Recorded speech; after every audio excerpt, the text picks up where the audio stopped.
सुप्रभात सचिन सर, सुप्रभात माझ्या मित्रांनो आणि मैत्रिणींनो. आज आपण आता छोटासा इंटरव्ह्यू घेऊ वसंती मावशीचा. नमस्कार मावशी, कसे आहात तुम्ही? आम्हाला सगळ्यांनाच माहिती आहे की तुम्ही गांधीवादी आहात. मला आणखी छान वाटलंय.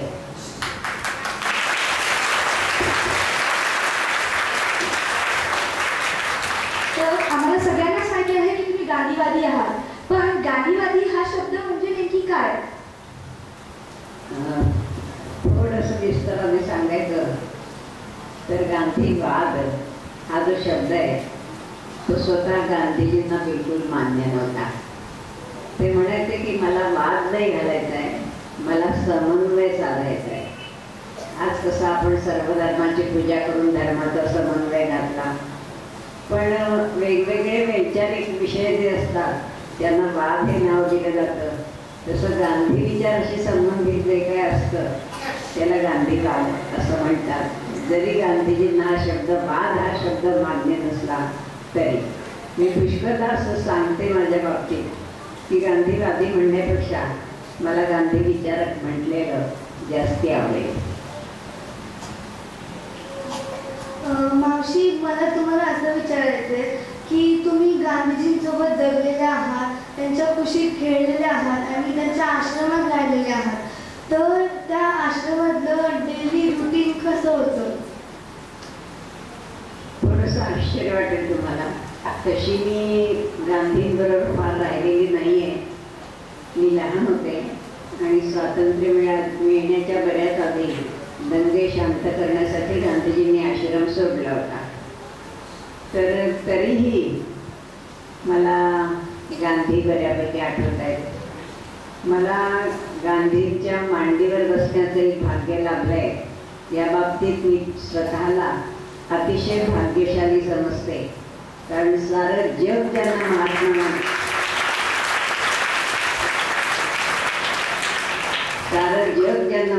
मानतं त्यांच्या मांडीवर मी बसलेली आहे. आमच्या आश्रमात दैनंदिन रुटीन जर सांगायचं झालं तर सकाळी 5 वाजता उठायची वेळ व्हायची, एक घंटी वाजायची आणि आम्ही सगळे उठायचो. आपलं तोंड बिंड धूत चूळ वगैरे भरून 4:15 वाजता प्रार्थना व्हायची. प्रार्थनेत वेगवेगळ्या प्रकारची प्रार्थना असायची. कधी ईशावास्य उपनिषद असायचं, कधी सर्वधर्म प्रार्थना असायची आणि प्रार्थनेनंतर मग मुलींना, म्हणजे निवासी शाळा होती ती महिलाश्रम, मुलींना थोडा मोकळा वेळ असायचा, कोणी त्या वेळात आंघोळ करायचं, मग नाश्ता व्हायचा. आता नाश्ता म्हटल्यानंतर तुम्हाला पोहे, उपमा, अशा सगळ्या साबुदाण्याची खिचडी, अशा सगळ्या वस्तू आठवतील. पण आश्रमात नाश्त्याला हे काहीच नसायचं. ज्याला आपण काय म्हणूया नागलीची पेज म्हणतो, तसं गव्हाच्या पिठाचं साधारण घट्ट पिठल्यासारखं घट्ट असं ना पीठ भाजून गव्हाचं त्याच्यामध्ये गूळ घालून ते आम्हाला मिळायचं. तो आमचा नाश्ता असायचा. मग विद्यालय व्हायचं. विद्यालयात प्रथम PT व्हायची, व्यायाम व्हायचा. माझी आई व्यायाम शिक्षिका होती. त्याच्यानंतर मग विद्यालय संपलं की साधारण 9 वाजता पूर्ण विद्यालय नाही, काही वर्ग रसोड्यात जायचे. स्वतः स्वयंपाक करायच्या मुली, वरण भात भाजी पोळी सगळं पाया लावलेल्या असायच्या त्यांच्या. आणि मग 10:30ला संपूर्ण शाळा सुटायची. ज्यांची स्वयंपाकाची पाळी असायची त्यांची संध्याकाळी दुपारी परत शाळा व्हायची. जास्ती वेळ प्रार्थना व्हायची, जास्ती वेळ शाळा व्हायची आणि बाकीच्या मुलींची शाळा 4:30ला सुटून त्या स्वयंपाकघरात जायच्या. आजची काहीतरी जीवनशैली अशी आहे की आपण खूप उशिरा जेवतो, आपली सकाळ खूप उशिरा होते. त्यापेक्षा आश्रमातली जीवनशैली, आश्रमातली जगण्याची पद्धत खूप वेगळी होती. आम्ही आमच्या आश्रमात थोडीशी शेती होती, शेतीतही काम करायचो. सूत कताई तर आम्ही रोज करायचो. तुमच्या शाळेत सुद्धा ती सोय आहे. तुम्ही 7वीची मुलं कथाही करता, इथे चरखा ठेवलेला आहे, तिथे चरखे आहेत. आणि आमच्या शाळेचं जे शेवटचं वर्ष 9वी म्हणूया आजच्या भाषेत त्याला, 9वीच्या वर्गातले विद्यार्थी स्वतः कापूस वेचून, सरकी काढून, पेळू करून, सूत गातून 12 मीटर कपडा विणायचे. आपले 2 ड्रेस त्या कपड्यात झाले पाहिजे हे कोर्समध्ये होतं. आणि शिवाय सारं अकॅडमिक बौद्धिक सारे विषय आम्हाला होतेच. रेसिडेन्शियल स्कूल असल्यामुळे हे शक्य व्हायचं. अजून एक सांगते उदाहरण की आम्ही जेव्हा भुईमुगाच्या शेंगा तयार व्हायच्या, जमिनीखाली होतात त्या, तेव्हा ती झाडं उपटायची आणि शेंगा वेगळ्या काढायच्या. हे काम अतिशय कठीण आणि खूप वेळ खाऊ असतं. आमची शाळा त्या दिवसात भरायची नाही.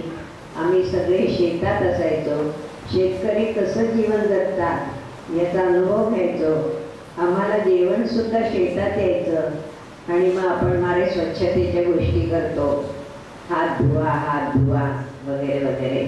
आम्ही त्याच मातीच्या हाताने हात असे कोरडे करून झटकायचे आणि काय आम्हाला ती भाजी भाकरी मिळायची ती आम्ही शेतात बसून खायचो. असं दिवसभर कष्ट शेतकऱ्यांसारखे आम्ही करत होतो. अशा बऱ्याच गोष्टी होत्या ज्या आजच्या जगण्यापेक्षा खूप वेगळ्या होत्या. संध्याकाळी आमचं जेवण मुळी 6:30 वाजताच व्हायचं. नंतर अभ्यास करायचा आणि 9:30 वाजता झोपायची घंटी वाजायची. त्याच्यानंतर कोणीही जागायचं नाही, म्हणजे निदान बोलायचं नाही, काही काम करायचं नाही. आणि दिवसभर इतके कष्ट केले असल्यामुळे झोप लागायचीच. असा हा दिवसभराचा कार्यक्रम असायचा. त्याने जीवनाला एक नियमितपणाचं, एक संयमाचं वळण लागत होतं. आणि ते मला सुद्धा लागलंय असं म्हणायला हरकत नाही. मावशी, आज आमच्या शाळेचा वाढदिवस म्हणजेच फाउंडर्स डे. ज्या प्रकारे आम्ही पूजा करतो त्याच्यामध्ये आम्ही सगळ्या धर्मांची पूजा करतो. आमच्या शाळेत सगळ्या धर्मांना इक्वली ट्रीट करतो आणि शिक्षणाला जास्त महत्त्व देतो. तर याबद्दल तुमचे काय विचार आहेत? मला तुमचा हा उपक्रम खूप आवडला. आपल्याला वेगवेगळ्या धर्माचे मुलं सुद्धा आपल्या शाळेत असतात, अवतीभोवती असतात. पण आपल्याला काहीच माहिती नसतं की त्यांची प्रार्थना गीतं काय आहेत, त्यांचे विचार काय आहेत. या निमित्ताने तुम्ही तुमच्या शाळेचा वाढदिवस अशा पद्धतीने साजरा करता की ज्यामुळे सर्व धर्माबद्दल विद्यार्थ्यांना थोडी बहुत का असेना माहिती मिळते. आणि सर्व धर्माचा आदर करायचा असतो हा वस्तुपाठ आपोआप मिळतो. आमच्या आश्रमात सुद्धा सर्व धर्माच्या प्रार्थना अशा म्हटल्या जायच्या. सर्वधर्म प्रार्थना असंच त्या प्रार्थनेचं नाव होतं. आणि त्याच्यामध्ये अगदी वेद उपनिषदापासून सगळे धर्माचं सार एखाद्या श्लोकात दिलेलं असायचं आणि ते आम्ही म्हणायचो. मावशी, तुम्ही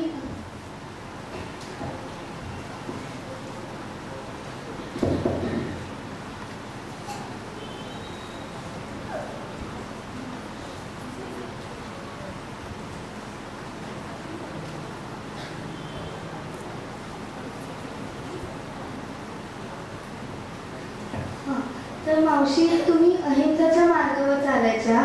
तर अहिंसाच्या मार्गावर चालणारे असे कितीतरी फ्रीडम फायटर्स होते, तरी तुम्ही गांधीजींनाच का फॉलो केलं? मला थोडासा प्रश्न कळत नाहीये. कितीतरी फ्रीडम फायटर होते अहिंसेच्या मार्गावर चालणारे, तरी तुम्ही गांधींना का फॉलो केलं? ते होते तर मग मी होतेच त्याच्यातली एक, त्यामुळे मी गांधींना फॉलो करणारच.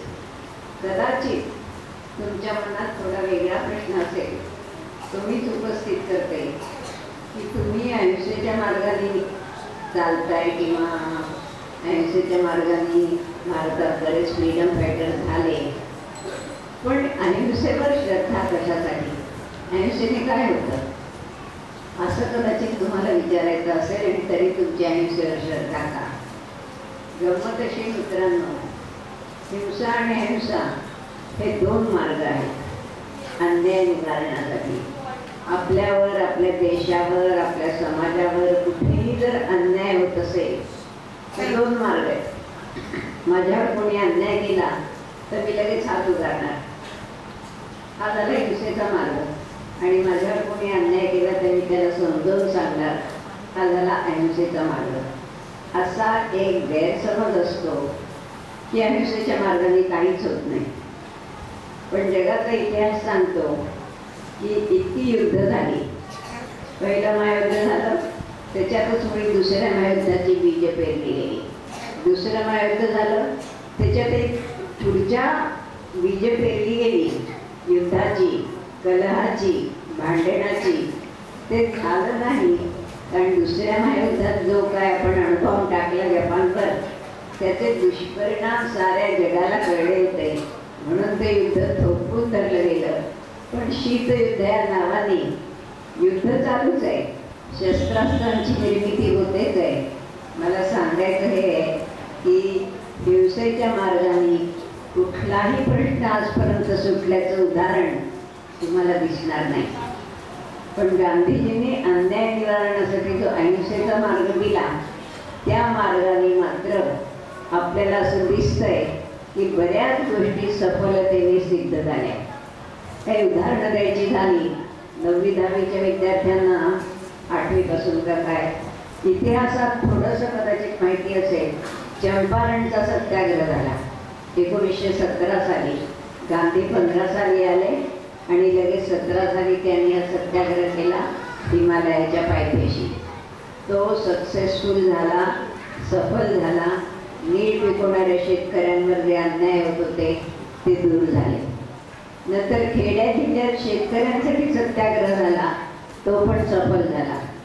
त्याच्यानंतर अगदी शेवटचा लढा आपण म्हटलं 42 सालचा, तर एकूणच हे जे लढे झाले स्वातंत्र्यासाठी, अनेक स्वातंत्र्य सैनिकांनी तळहातावर शीर घेऊन या स्वातंत्र्य आंदोलनात भाग घेतला. आणि नंतर निश्चितपणे असं